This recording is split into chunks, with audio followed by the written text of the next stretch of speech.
And ionic radius, एक साथ पढ़ लेते हैं। एटॉमिक रेडियस और आयोनिक रेडियस क्या होता है? ठीक है, एटॉमिक रेडियस और आयोनिक रेडियस क्या होता है? अगर कोई सा भी एक एटम लिया जाए, उस एटम का ये सेल है और उस एटम का ये न्यूक्लियस है। ठीक है, कोई सा भी अगर एक एटम ले लेते हैं तो एटम दो चीजों से मिलकर बनता है, एक होता है क्या? सेल, और एक क्या होता है? Nucleus.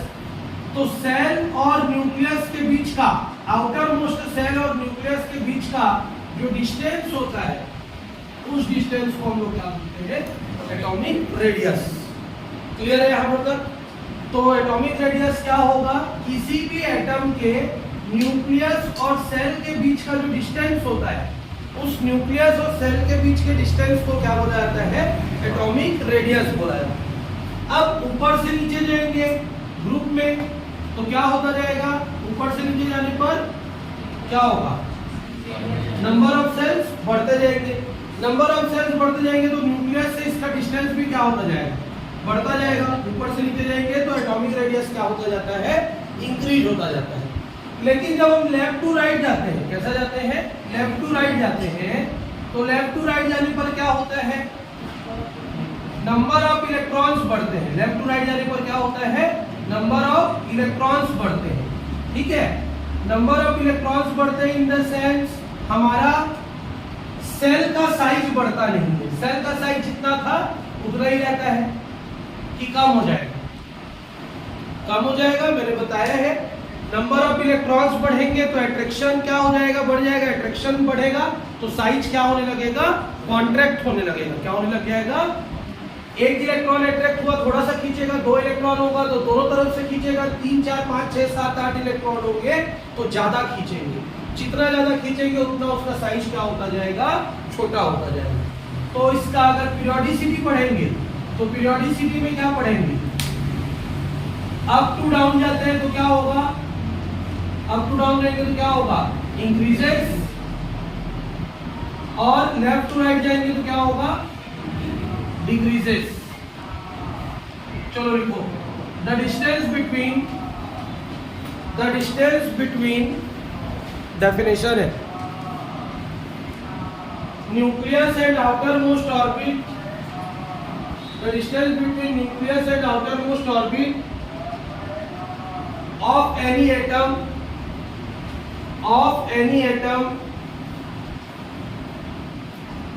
is called atomic radius. Is called atomic radius. The distance between nucleus and outermost orbit of any atom, is called atomic radius.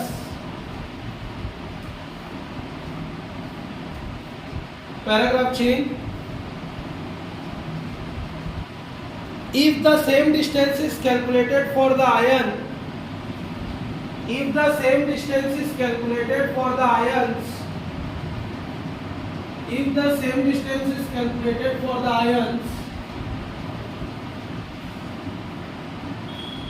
then it is called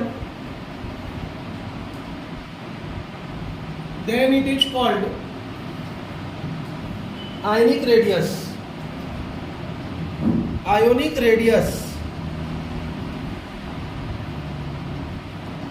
अगर एटम के लिए निकाला जाता है तो उसको क्या बोलेंगे? Atomic radius. लेकिन वही एटम अगर किस फॉर्म में प्रेजेंट है?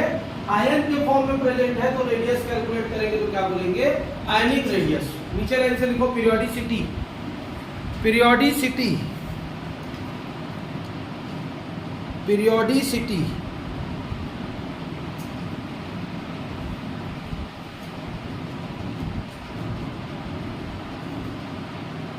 up to down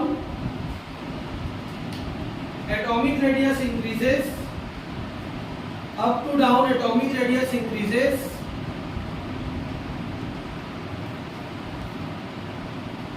and left to right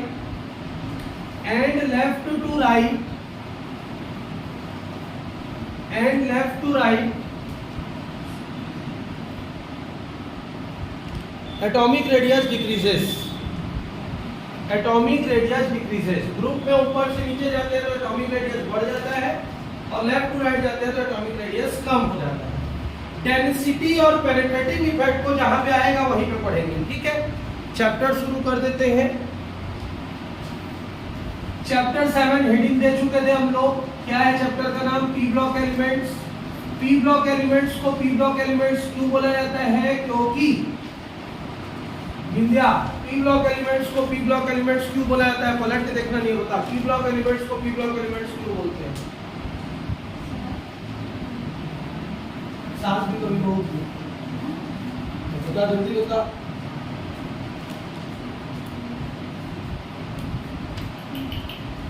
Lukesh, P block element को पी ब्लॉक एलिमेंट क्यों बोलते हैं?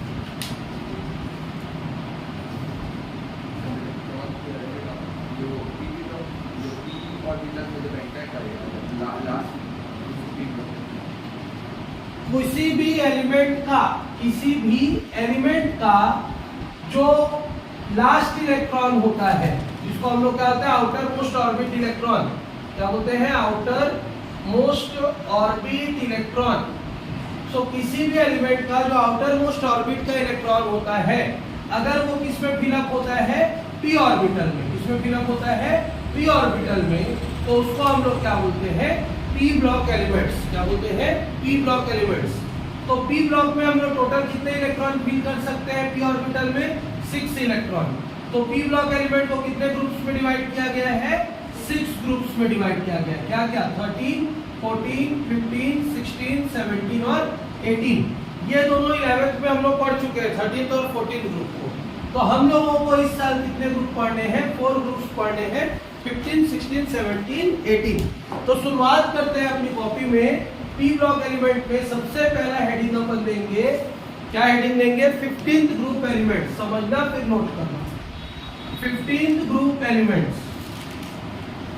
15 ग्रुप एलिमेंट्स को हम लोग नाइट्रोजन फैमिली के नाम से जानते हैं। किस नाम से जानते हैं? नाइट्रोजन फैमिली के नाम से जानते हैं। क्यों नाइट्रोजन फैमिली के नाम से जानते हैं? क्योंकि नाइट्रोजन उस ग्रुप का रिप्रेजेंटेटिव एलिमेंट है। नाइट्रोजन उस ग्रुप का रिप्रेजेंटेटिव एलिमेंट है। रिप्रेजेंटेटिव एलिमेंट क्या होता है? मीन किसी ग्रुप को नहीं बताता है। क्या होता है रिप्रेजेंटेटिव एलिमेंट?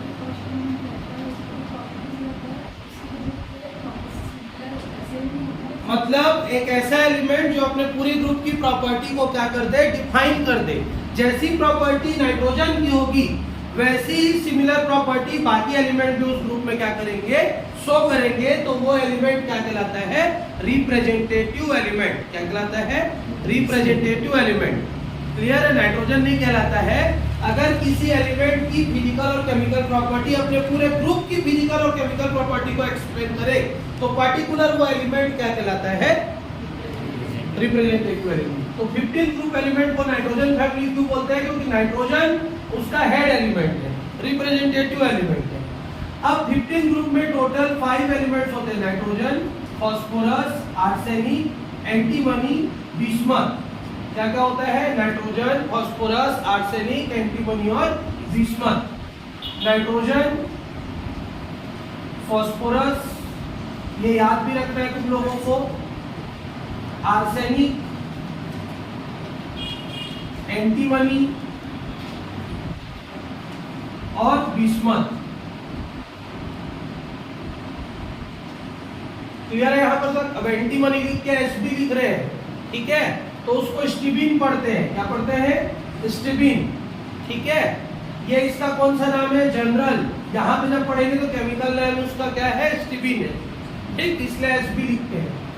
अब आ जाते हैं नाइट्रोजन का एटॉमिक नंबर कितना होता है? 7। फास्फोरस का कितना होता है? 15।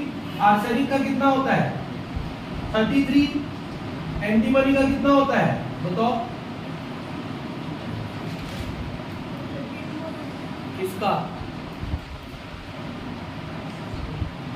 किसका? बताओ।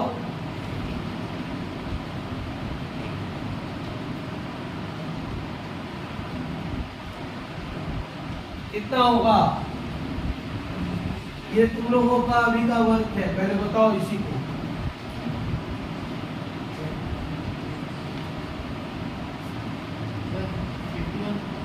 इसका 90 का 51 कैसे होएगा? बिस्मत का कितना होगा फिर? हाँ?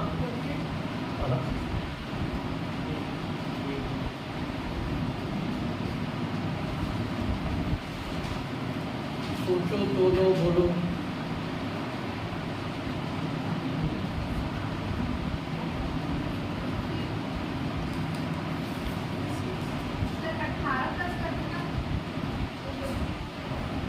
कितना प्लस करते हैं? 18 प्लस करते हैं।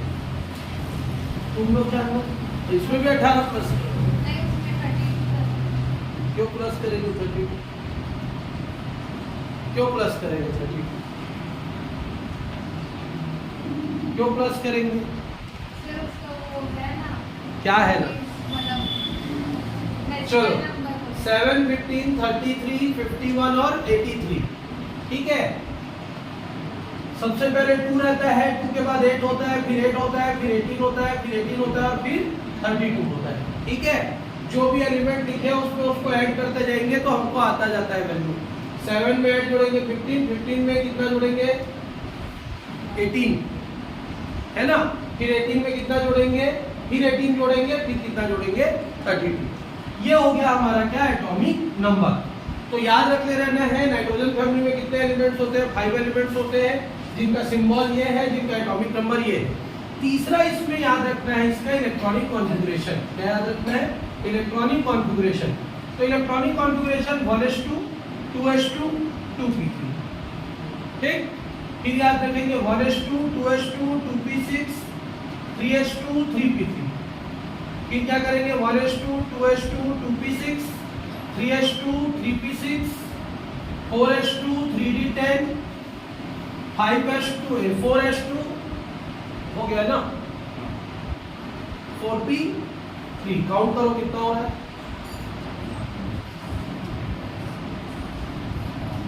हो गया? अब आ जाते हैं, देखो इतना लंबा करने की बजाय हमको पता है कि किस चीज को रिप्रेजेंट कर रहा है? हीलियम को। किसको रिप्रेजेंट कर रहा है? हीलियम को। तो हम क्या लिखेंगे? He, 2s2, 2p3 लिख सकते हैं। इतना पूरा किसको रिप्रेजेंट कर रहा है? नोबल गैस का नियॉन को। किसको रिप्रेजेंट कर रहा है? नियॉन को। तो क्या लिख सकते हैं? 3s2, 3p3। इतना पूरा किस चीज को रिप्रेजेंट कर रहा है? आर्गन को। तो क्या लिख सकते हैं? 4s2, 4p3। लेकिन इसमें एक और चीज आएगा। क्या आएगा आर्गन के पहले? और ना आर्गन 3d10 भी आएगा, क्योंकि आर्गन का 18 होता है। 18 और 10 28, 28 और 2 30, 30 और 3 33, 33। इसके बाद हम लोग इतना लंबा ना लिखें, इसको डायरेक्ट लिखेंगे क्रिप्टॉन 4d10, 36 और 10 46, 5s2, 5p3। और इसको इतना लंबा ना लिख के हम लोग डायरेक्ट लिखेंगे क्रिप्टॉन के बाद क्या आता है? ज़ेनॉन। ये आ जाएगा तुम्हारा 4f14, 6s2, 6p3। तो इन सभी चीजों को हम देखें तो हमको एक चीज कॉमन दिख रहा है, 2s2, 2p3, 3s2, 3p3, 4s2, 3p3, 4p3, 5s2 और 6s2। तो इसका general electronic configuration, general electronic configuration 1 number का आता है पेपर में लिखने के लिए। तो general electronic configuration p block element का कितना होता है? ns2 np3, जहां n की वैल्यू कहां से स्टार्ट होती है? 2 से। 2 3 4 5 6। क्लियर है यहां पर तक? तो 15th ग्रुप एलिमेंट का जनरल इलेक्ट्रॉनिक कॉन्फ़िगरेशन कितना होता है? कितना होता है? ns2 np3। क्लियर है यहां पर तक? तो पेपर में ये 2 क्वेश्चंस बनते हैं। पहला क्वेश्चन क्या बोलेगा? 15 ग्रुप एलिमेंट के 15 ग्रुप के एलिमेंट्स का इलेक्ट्रॉनिक कॉन्फ़िगरेशन लिखो। तो ये शॉर्टकट है, याद करने में इजी होगा। ये तो सबका लिखा जाएगा, उसके पहले बस जोड़ देना है। 3 2 5 और 2 7, 3 2 5 और 10 15, 3 2 5 और 10 15 और 18 33। उल्टा लिखना तुमने, आखिरी में 5 सब में कॉमन रहेगा, फिर पीछे चला देना उसको। क्लियर यहाँ पर तक? इसके बाद इसको अगर हम देख रहे हैं तो हमको कॉमन क्या नजर आ रहा है, जनरल इलेक्ट्रॉनिक कॉन्फ़िगरेशन कितना होगा, NH2 क्लियर है यहाँ पर तक? पॉज करो, नोट करो।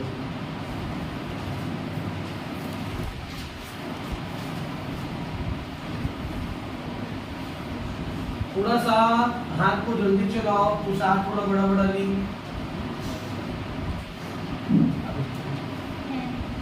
ठीक है, अभी चालू कर इसको। देखो नाइट्रोजन, अब पहला फिजिकल प्रॉपर्टी हेडिंग देना आपकी कॉपी में, फिजिकल प्रॉपर्टीज। और फिजिकल प्रॉपर्टीज में पहला पॉइंट डालकर लिखना फिजिकल स्टेट। क्या लिखना? Physical state. फिजिकल प्रॉपर्टी में पहला पॉइंट डाल के लिखेंगे फिजिकल स्टेट।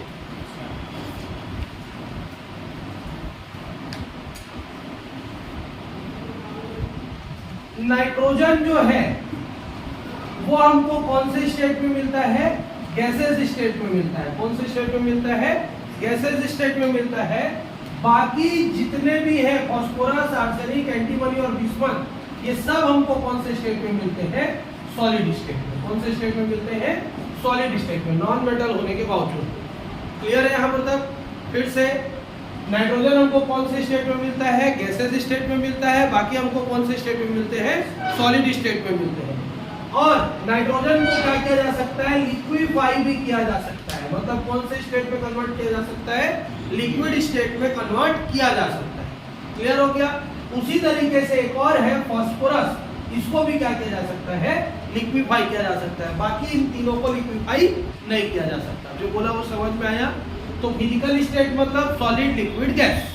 तो नाइट्रोजन कौन से स्टेट में मिलता है? नेचर में गैस स्टेट में मिलता है। फास्फोरस से लेके बिस्मथ तक कौन से स्टेट में मिलता है? हमको सॉलिड स्टेट में मिलता है। क्लियर है यहाँ पर तक? फास्फोरस और नाइट्रोजन को क्या किया जा सकता है? लिक्विफाई किया जा सकता है। मतलब गैस से लिक्विड में कन्वर्ट कर सकते हैं, सॉलिड से लिक्विड में कन्वर्ट कर सकते हैं। क्लियर है यहाँ पर तक? समझ में आया? एक और चीज पढ़ते हैं इसी में। फिजिकल स्टेट में एक और चीज क्या पढ़ा जाता है? नाइट्रोजन फ्री स्टेट में मिलता है। कौन से स्टेट में मिलता है? फ्री स्टेट में। हमारे आसपास है कितना परसेंट नाइट्रोजन है? 78%। एटमॉस्फेयर में 78% क्या है? नाइट्रोजन है। और नाइट्रोजन कौन से स्टेट में मिलता है हमको? कंबाइंड स्टेट में भी मिलता है। इसके फॉर्म में फर्टिलाइजर्स, किसमें मिलता है? फर्टिलाइजर्स, जैसे कि यूरिया। फर्टिलाइजर का एग्जांपल क्या लिख लेना? यूरिया। ठीक है? यूरिया का फॉर्मूला क्या होता है? NH2CO NH2। तो इसमें क्या प्रेजेंट होता है? नाइट्रोजन। क्लियर है यहाँ पर तक? तो नाइट्रोजन हमको किस में मिलेगा? फ्री स्टेट में। और कैसा मिलेगा? कंबाइंड स्टेट में। कंबाइंड स्टेट में किस में मिलता है हमको? फर्टिलाइजर्स में। अब कुछ भी फर्टिलाइजर ले लो, ठीक है? BSC ले लो, DNP ले लो, DDT ले लो, जो लेना है ले लो। सारे फर्टिलाइजर में क्या प्रेजेंट रहता है? यूरिया की मात्रा प्रेजेंट होती है। और यूरिया के फार्मूला में हमको पता है कि क्या प्रेजेंट है? नाइट्रोजन। ठीक? नाइट्रोजन को छोड़कर बाकी फास्फोरस, आर्सेनिक, एंटीमनी, बिस्मथ, ये चारों कंबाइंड स्टेट में मिलते हैं। ये फ्री स्टेट में नहीं मिलते। और ये किसमें पाया जाता है? मिनरल्स में और ओर्स में। किसमें पाया जाता है? मिनरल्स में और ओर्स में। क्लियर हो गया है? मतलब किसमें मिलता है हमको? ये मिनरल में। और किसमें मिलता है? ओर्स में मिलता है। ठीक? क्लियर? पॉज करके नोट करो। फिजिकल स्टेट में चुके हैं क्या? न्यूक्लियस से आउटर मोस्ट ऑर्बिट के डिस्टेंस को क्या बोला जाता है? एटॉमिक रेडियस या आयनिक रेडियस। सेकेंड प्रॉपर्टी है atomic radius and ionic radius. And ionic radius.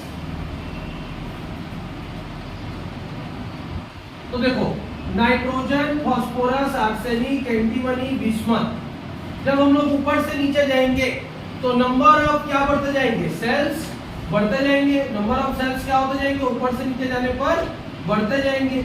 जब नंबर ऑफ सेल्स ऊपर से नीचे जाने पर बढ़ रहे हैं तो होगा क्या? न्यूक्लियस से उसका क्या बढ़ जाएगा? डिस्टेंस भी बढ़ जाएगा। न्यूक्लियस से उसका क्या बढ़ जाएगा? डिस्टेंस। पहले ये डिस्टेंस था, अब ये डिस्टेंस हुआ, फिर और डिस्टेंस इंक्रीज हुआ, फिर और डिस्टेंस इंक्रीज हुआ, सबसे ज्यादा इंक्रीज हुआ। तो ऊपर से नीचे जा रहे हैं तो क्या बढ़ता जा रहा है? Number of sales.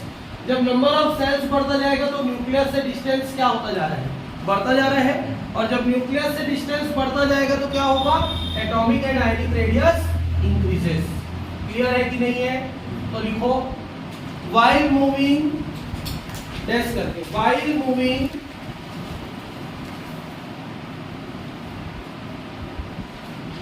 Nitrogen to bismuth, nitrogen to bismuth, nitrogen to bismuth, atomic and ionic radius increases, atomic and ionic radius increases, atomic and ionic radius increases. Why increases? Because, क्यों लिखेंगे why increases? Atomic and ionic radius increases because number of cells increases, number of cells increases। एक तो बता दिया, next time से तुम लोगों से क्वेश्चन पूछा जाएगा। क्लियर? थर्ड प्रॉपर्टी नोट करो, सारी प्रॉपर्टी पढ़नी है इसमें। आयोनाइजेशन एनर्जी सुनहरी एक्सप्लेन करेगी। Nitrogen, phosphorus, arsenic, antimony, bismuth, जब हम लोग ग्रुप में ऊपर से नीचे जाएंगे तो आयोनाइजेशन एनर्जी में क्या होगा, कैसे होगा?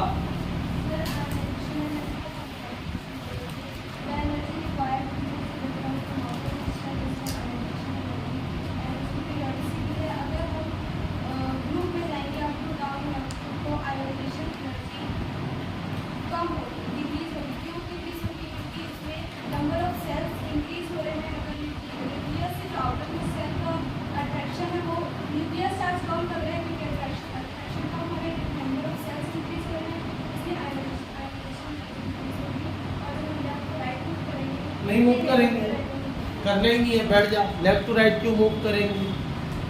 जब हम लोग नाइट्रोजन से बिस्मथ की तरफ जाते हैं तो अभी पढ़ के आ रहे हैं नंबर ऑफ सेल्स क्या होता जाता है, इंक्रीज होता जाता है। नंबर ऑफ सेल्स इंक्रीज होता जाता है मतलब क्या हो रहा है, एट्रैक्शन पावर डिक्रीजेस। क्या डिक्रीज होगा उसका, एट्रैक्शन पावर। पास में रहेगा तो एट्रैक्शन ज्यादा रहेगा, दूर में जाएगा तो एट्रैक्शन कम हो जाएगा। एट्रैक्शन कम है मतलब यहाँ पर वाला इलेक्ट्रॉन क्या रहेगा, कम अट्रैक्टेड रहेगा। कम अट्रैक्टेड रहेगा तो इसको आसानी से क्या किया जा सकता है, रिमूव किया जा सकता है। और जब इलेक्ट्रॉन को आसानी से हम लोग रिमूव कर सकते हैं तो उस एनर्जी को क्या बोलते हैं, आयोनाइजेशन एनर्जी। किसी भी आउटर मोस्ट ऑर्बिट से एक इलेक्ट्रॉन निकालने के लिए जितनी एनर्जी चाहिए होती है वो एनर्जी क्या कहलाती है, आयोनाइजेशन एनर्जी। और ऊपर से नीचे जाते हैं तो अट्रैक्शन पावर क्या होने लग जाता है, डिक्रीज। और अट्रैक्शन पावर डिक्रीज होगा तो वो लूज हो जाएगा, लूज हो जाएगा तो आसानी से इलेक्ट्रॉन निकलेगा। तो आयोनाइजेशन एनर्जी क्या होती जाती है, डिक्रीज होती जाती है। तो लिखो ionization energy decreases, ionization energy decreases moving from nitrogen to bismuth, ionization energy decreases moving from nitrogen to bismuth because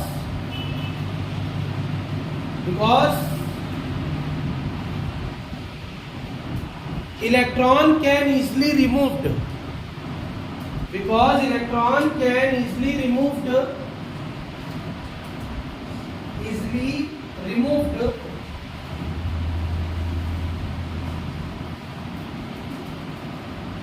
as the attraction power decreases, as the attraction power decreases। आसानी से क्यों बाहर निकल जाता है, क्योंकि अट्रैक्शन पावर कम हो जाता है। अट्रैक्शन पावर कम होगा तो आसानी से इलेक्ट्रॉन निकल जाएगा। आसानी से इलेक्ट्रॉन निकलेगा, इट मींस आयोनाइजेशन एनर्जी क्या होती जाएगी, डिक्रीज होती जाएगी। चौथा प्रॉपर्टी, फोर्थ नंबर,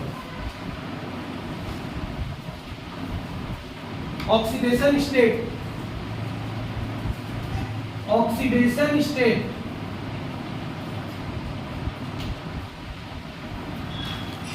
अवस्थी समझाएगा। ऑक्सीडेशन स्टेट बता।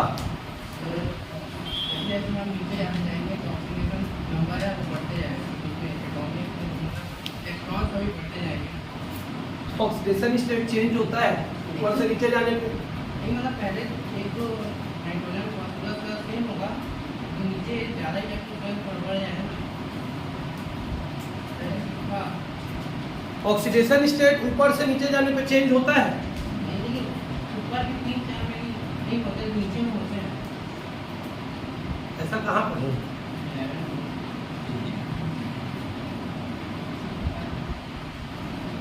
ऑक्सीडेशन स्टेट होता क्या है ये बता।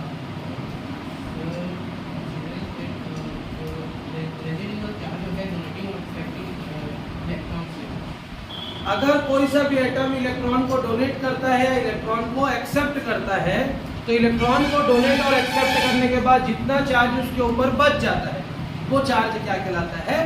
Oxidation state. जैसे हम लोग नाइट्रोजन ले ली, नाइट्रोजन के आउटर मोस्ट ऑर्बिट में कितने इलेक्ट्रॉन होते हैं? 5। अब ये 5 डोनेट नहीं कर सकता लेकिन आसानी से 3 क्या कर सकता है? एक्सेप्ट कर सकता है। और 3 इलेक्ट्रॉन एक्सेप्ट करेगा तो इसका ऑक्टेट क्या हो जाएगा? कंप्लीट हो जाएगा। अब 3 इलेक्ट्रॉन एक्सेप्ट किया मतलब इसका ऑक्सीडेशन स्टेट कितना हो जाएगा? -3। क्या हो जाएगा? -3। +3 मतलब जुड़ रहा है, इसलिए मैंने लिखा प्लस साइन। लेकिन जब इलेक्ट्रॉन ऐड होता है तो कौन सा चार्ज डेवलप होता है? माइनस। एक इलेक्ट्रॉन ऐड हुआ तो 1 तो माइनस, 2 इलेक्ट्रॉन ऐड हुआ तो 2 माइनस, 3 इलेक्ट्रॉन ऐड हुआ तो 3 माइनस। तो n के ऊपर कितना माइनस चार्ज डेवलप होता है? 3 माइनस। तो ये 3 माइनस उसका किस चीज को डिनोट करता है? Oxidation state. तो फिर से कोई सा भी एटम इलेक्ट्रॉन को गेन करे या कोई सा भी एटम इलेक्ट्रॉन को डोनेट करे तो इलेक्ट्रॉन को एक्सेप्ट करने के बाद या इलेक्ट्रॉन को डोनेट करने के बाद जितना चार्ज बच जाता है वो क्या कहलाता है? Oxidation state. ठीक है। अब इलेक्ट्रॉन डोनेट करेगा तो प्लस चार्ज बचता है और इलेक्ट्रॉन एक्सेप्ट करता है तो कौन सा चार्ज बचता है? माइनस चार्ज बचता है। तो हमारे नाइट्रोजन के पास कितना चार्ज बच रहा है? -3। तो जितने भी 15 ग्रुप के एलिमेंट हैं वो 15 ग्रुप के एलिमेंट्स क्या शो करते हैं? -3 ऑक्सीडेशन स्टेट। क्या शो करते हैं? -3 ऑक्सीडेशन स्टेट शो करते हैं। क्यों शो करते हैं? क्योंकि 3 इलेक्ट्रॉन आसानी से क्या कर सकते हैं? वो लोग एक्सेप्ट करते जाते हैं। लेकिन जब हम लोग ऊपर से नीचे जाएंगे, नाइट्रोजन, फास्फोरस, आर्सेनिक, एंटीमनी और बिस्मथ, तो इलेक्ट्रॉनिक कॉन्फ़िगरेशन को अगर थोड़ा नजर डालोगे तो देखो इसके पास d ऑर्बिटल्स नहीं होते, इसके पास d ऑर्बिटल्स नहीं होते, लेकिन इन सभी के पास वैकेंट d ऑर्बिटल्स होते हैं। इन सभी के पास वैकेंट d ऑर्बिटल्स होते हैं। तो ये -3 के साथ साथ एक और ऑक्सीडेशन स्टेट शो करते हैं। वो ऑक्सीडेशन स्टेट क्या है तुम्हारा? +5। क्या है? +5। जो बोला समझ में है? नाइट्रोजन को छोड़कर फास्फोरस, आर्सेनिक, एंटीमनी, बिस्मथ के पास क्या होते हैं? Vacant d orbitals. क्या होते हैं? वैकेंट d ऑर्बिटल्स, खाली d ऑर्बिटल्स होते हैं। क्लियर हो गया यहाँ पर तक? तो इसके आउटर मोस्ट ऑर्बिट में जो NH2 NP3 रहता है, ये रहता है ना 5 इलेक्ट्रॉन, ये 5 इलेक्ट्रॉन है। साइज बड़ा होने के कारण ये पांचों इलेक्ट्रॉन को आसानी से क्या कर देते हैं? डोनेट कर देते हैं। साइज बड़ा होता जाता है, ऊपर से नीचे जाते हैं तो जो आखिरी के 5 इलेक्ट्रॉन होंगे वो आसानी से क्या हो जाएगा? बाहर निकल जाएगा। आसानी से बाहर निकल जाएगा तो निकल रहा है मतलब कौन सा साइन लगेगा? Plus sign. आ रहा था तो कौन सा साइन लग रहा था? Minus sign. तो 3 इलेक्ट्रॉन एक्सेप्ट करने के कारण तो ये -3 ऑक्सीडेशन स्टेट शो करता है, लेकिन इसके पास 5 इलेक्ट्रॉन आउटर मोस्ट ऑर्बिट में होता है और साइज बड़ा होता है तो आसानी से इलेक्ट्रॉन डोनेट हो जाता है। तो आसानी से इलेक्ट्रॉन डोनेट होता है, इसलिए कौन सा ऑक्सीडेशन स्टेट शो करता है? ये +5। क्लियर है यहाँ पर तक? तो लिखो ऑक्सीडेशन स्टेट, ऐसा लिखना, oxidation state of 15 group element, oxidation state of 15 group element is -3, is -3, full stop. Nitrogen do not have d orbitals.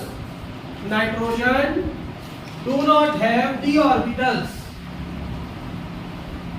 Nitrogen do not have d orbitals, but other elements have. But other elements have vacant d orbitals. But other elements have vacant d orbital. vacant d orbital and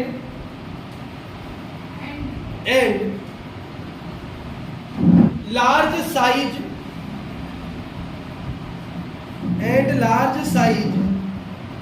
then nitrogen atom, large size than nitrogen atom, full stop. So they can easily donate 5 electrons, so they can easily donate 5 electrons, so they can easily donate 5 electrons to complete their octet, to complete their octet, to complete their octet, to complete their octet. So they also show, अब ये वाला ना, so they also show +5 oxidation state, +5 oxidation state.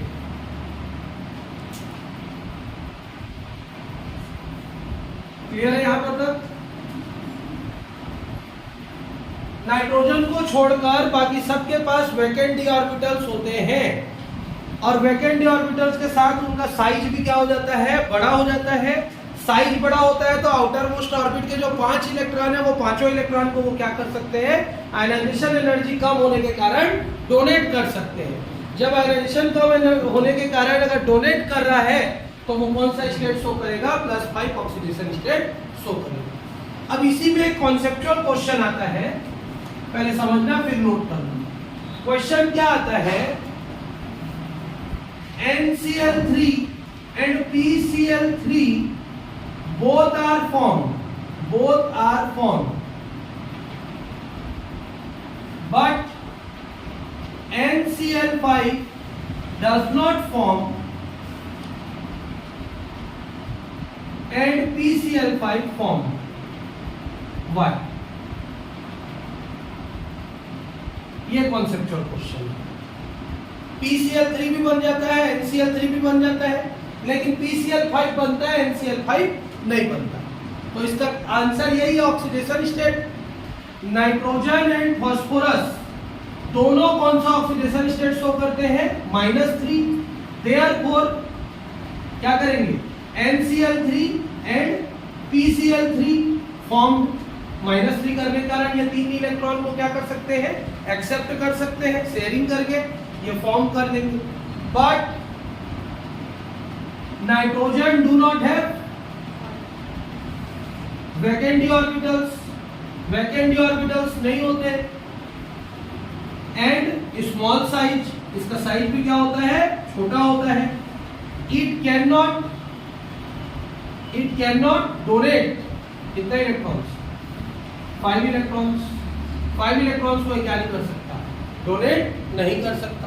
जब 5 electrons को donate नहीं करेगा, so it can not form NCl5.